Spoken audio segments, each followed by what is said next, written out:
January 12th, a devastating 7.0 earthquake struck Haiti. It couldn't have come in a worse place.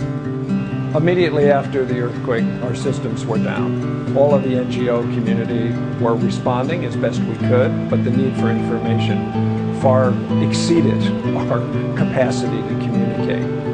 With the help of NetHope and Invenio, we were up and running in 7 days.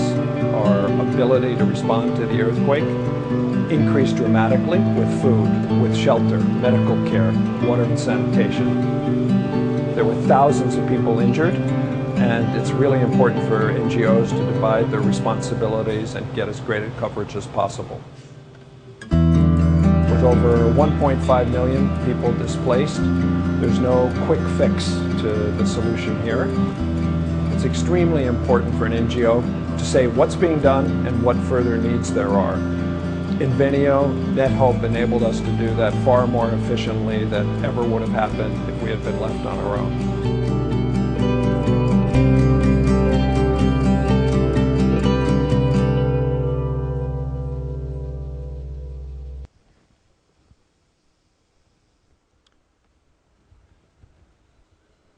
Thank you very much.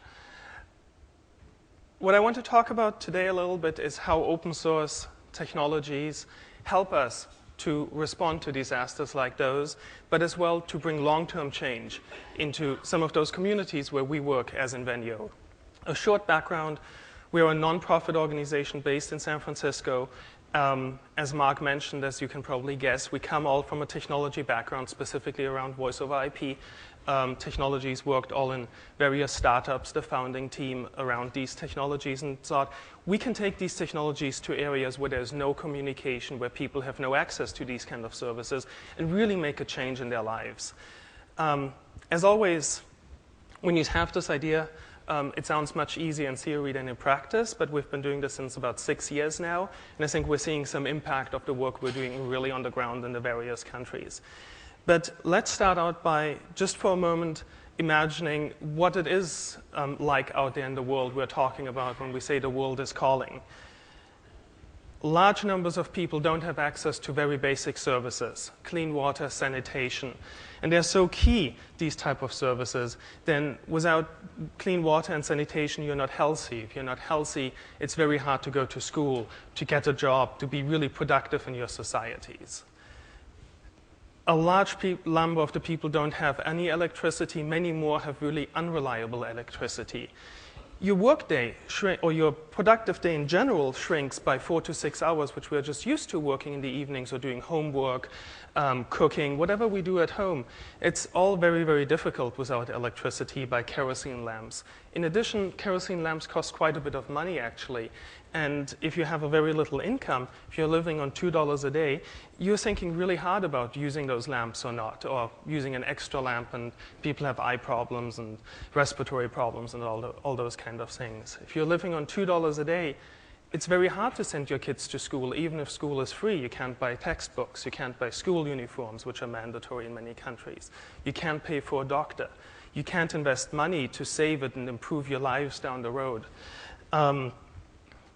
If we look at internet access, which we're all used to here, we are the minority who have good internet access. We access these resources we want, check something on Wikipedia fast to make a better decision, check something else out, what someone else has done. Has it worked? Has it not worked? How can I apply this to my own situation? This is not what the situation is for most of the people out there. Our goal is to change that. And we believe access to technology is a key driver for that change in these regions. Access to information lets people address their own problems and participate in the solution of their own problems by interacting with the worldwide community. Being able to learn about working solutions, share those with other community members around you, and apply them for your local needs. And then scale them up to cover more and more people with that. Open source technologies, asterisk, in order to communicate those solutions is key. It's much more effective because you get local participation, you can adopt solutions. It's not just that we're looking here at reduced cost because of open source solutions, but the adoptability of the solutions for the needs. Like the Haitian example John mentioned just this morning of putting together a custom solution for the specific need in Haiti of emergency services. That is the power of open source technology. That's the power of Asterisk. The key is how do we transfer this knowledge and how do we get access to the knowledge in those areas where we work. It results in, as well, reduced dependence on prefabricated solutions being given to people and saying, use this, make the best out of it, but being able to say, hey, I want to tweak this so it actually works for me in my context much better. We don't work the same way as many other people work in their communities. We need to adopt to that. And infrastructure is a big component of that. Often when we think of infrastructure, we think of power companies, of telecommunications companies, having to install huge systems. We need millions of dollars to set up a hydro dam to produce electricity, many more millions of dollars for telecommunications infrastructure. We look in rural areas. People say, I don't want to invest that money. I don't know how to recoup that money. Being able to use open source, appropriate technologies. We can do this on a grassroots level, village by village, grow it, and mash them together, and suddenly we have real infrastructure in place created on a grassroots level. And of course, while doing this, users gain an understanding of how these technologies work and run these technologies by themselves. The main result is it's all locally owned, locally managed, locally sustainable. We don't have to end up giving aid over and over again because it's adopted locally and it creates local value. And that's what we really care about at Invenio. And I think that's where everyone in this room can participate, making that possible. I want to encourage everyone here to think big. Even if we're working on a specific piece of technology around voice over IP or communications or something else, we can affect these big problems which a large part of the world is facing. Sanitation, power, education, communications is key to address all those things. I'll look at some case studies and some examples here where we can see how open source technologies and open source approaches really makes a change. An organization called Waves for Water focuses on sanitation and clean water. How can we purify water locally, very low cost, and how can we share that approach and let just people replicate it by themselves? It's a group of surfers from the West Coast who said, we surf in these areas, they're great beaches, we want to have these communities live better lives as well. And they developed a solution where you use just 2 buckets and a specific filter you can manufacture locally. You can assemble it locally. They teach people how to catch rainwater and purify that. And this is so important to share that knowledge. And if you have internet access, you have phone coverage, you can talk to other people and share this approach and really scale this up. In Haiti, they have now distributed over 90,000 of these water purification systems. And that's so important in a country where we're now facing a cholera outbreak, for example, which is clearly linked to lack of sanitation and lack of access to clean water. Power. Without power, we can't run a computer. Without power, we can't charge a cell phone. Without power, we cannot communicate. Without power, we don't have light in the evenings to study. We need power to run all modern medical devices. Large parts of the developing world have at best intermittent power, often no power at all. This initiative, Grameen Shakti in Bangladesh, which is started by the Grameen Foundation, teaches local women in villages all across Bangladesh how to assemble solar power system from a component level, soldering charge controllers, assembling low power LED lights, and how to build a whole solar system, how to calculate the wattage I need, how to do the assembly, and how to sell the solar system in the village using microfinance approaches, microcredits. You start out with a very small system, maybe with 1 or 2 lights. You can scale it up over time to have a TV, have internet access, charge a laptop, all those kind of things. It's done completely on a local level. Knowledge is transferred in the village. These women are often illiterate when they start in the programs, but they know numbers. everyone knows numbers in order to do trade at the market. When you know numbers, you can calculate solar power values if someone teaches you how to do that.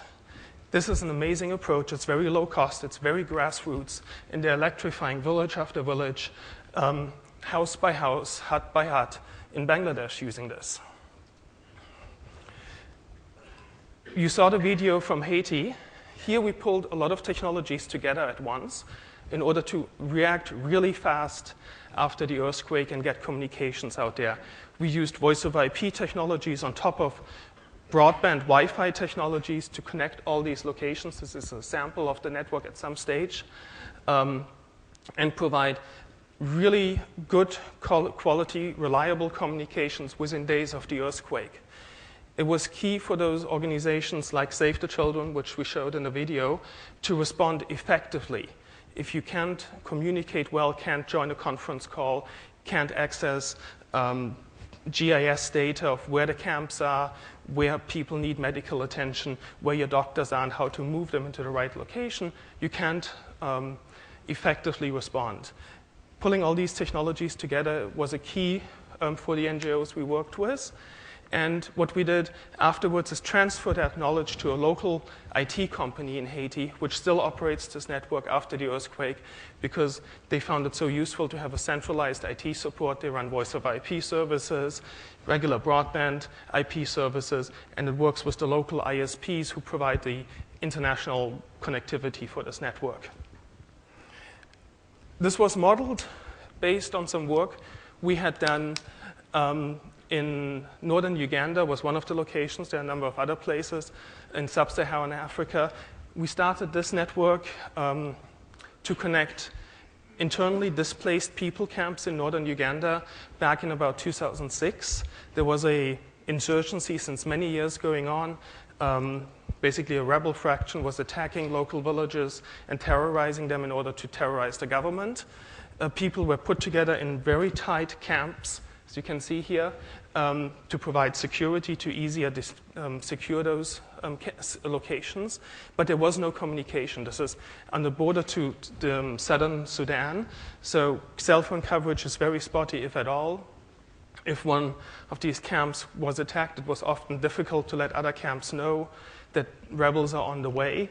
Using communications on a very grassroots level of setting up these Wi-Fi point-to-point links and putting on top of that voice over IP using asterisk really provided a huge impact.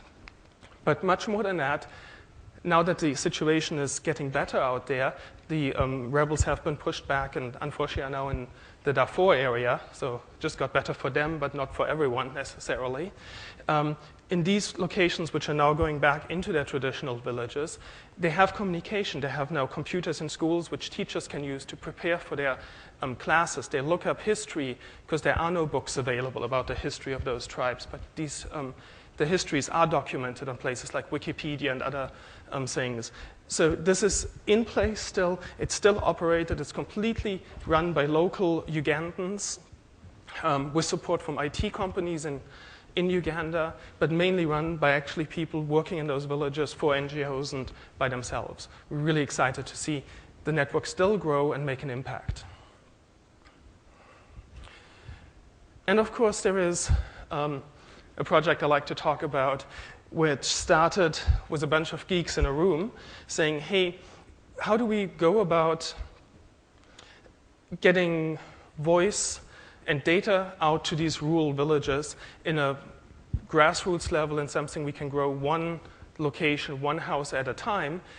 Stuff to do this is basically out there. We can use a Wi-Fi mesh access point, and we can stick on the back an analog telephone adapter SIP device, and if we configure it all right up, we can have house by house a phone extension and broadband internet access, and they find each other using mesh technology and